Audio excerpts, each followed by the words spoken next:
Meget belægger ved samme kami tiltag korupsi, kolusi, dan nepotisme. Selamat menonton!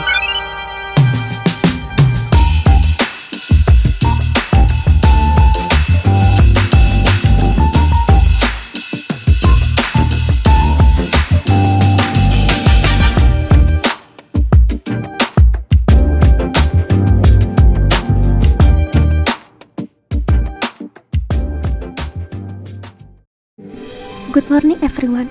Hari ini materi yang akan kita pelajari adalah tentang korupsi, kolusi, dan nepotisme atau biasa disingkat KKN. Sebelumnya, ada yang tahu apa itu korupsi, kolusi, dan nepotisme? Miss Baik, saya mau coba menjawab.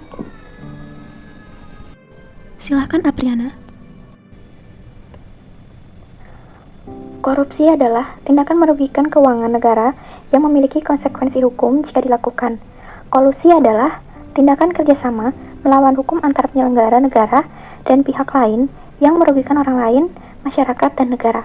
Sedangkan nepotisme adalah setiap perbuatan penyelenggara negara secara melawan hukum yang menguntungkan kepentingan keluarganya atau kroninya di atas kepentingan masyarakat, bangsa, dan negara. Jawaban yang tepat Apriana. Kawan-kawan, korupsi, kolusi, dan nepotisme adalah tindakan yang tercela dan tidak patut untuk ditiru. Selanjutnya Farida, bisa kamu sebutkan contoh perilaku korupsi? Oke, baik Miss. Contohnya seperti ini. Seorang kepala desa melebihkan anggaran dana untuk keperluan desanya. Semisal anggaran asli yang dibutuhkan 500 juta.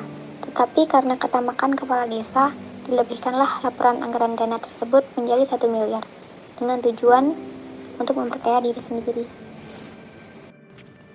Jawaban yang tepat. Sekarang, Okta bisa sebutkan contoh perilaku tindakan kolusi?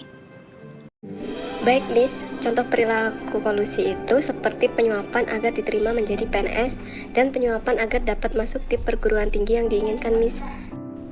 Jawaban yang tepat. Selanjutnya untuk contoh perilaku nepotisme, apakah ada yang mau menjawab?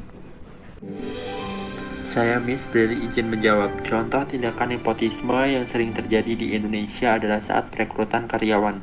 Jadi sekarang sudah tidak jarang perekrutan karyawan baru di suatu perusahaan itu berdasarkan kekerabatan, bukan berdasarkan kemampuannya.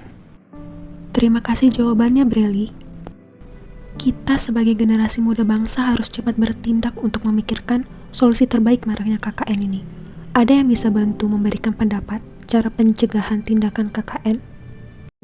Saya ingin coba menjawab, Miss. Cara pencegahan KKN menurut saya yaitu adanya ketegasan terhadap hukum. Jika seorang koruptor hanya dihukum 15 tahun penjara tetapi masih mendapatkan fasilitas mewah di dalam tahanan, maka koruptor tidak akan takut untuk berbuat KKN. Jika hukuman lebih tegas dengan hukuman gantung misalnya, atau hukuman tembak, atau hukuman seumur hidup, maka koruptor akan takut untuk melakukan kesalahan yang sama. Hambatan dalam memberantas korupsi, kolusi, dan nepotisme di Indonesia seperti lemahnya penegakan hukum, kurangnya kerjasama antar lembaga dalam upaya memberantas tindak pidana korupsi, kolusi, dan nepotisme, serta belum tumbuh dan berkembangnya budaya anti korupsi di dalam masyarakat. Terima kasih Wanda dan Agam, jawaban kalian sangat memuaskan. Korupsi, kolusi, dan nepotisme memang merupakan salah satu ancaman yang paling besar di Indonesia, karena dapat mengganggu kehidupan bangsa dan negara, dapat mengganggu kestabilan keamanan masyarakat dalam menjalani kehidupan sehari-hari. Teman-teman, bisa beri Miss kesimpulan pembelajaran kita hari ini?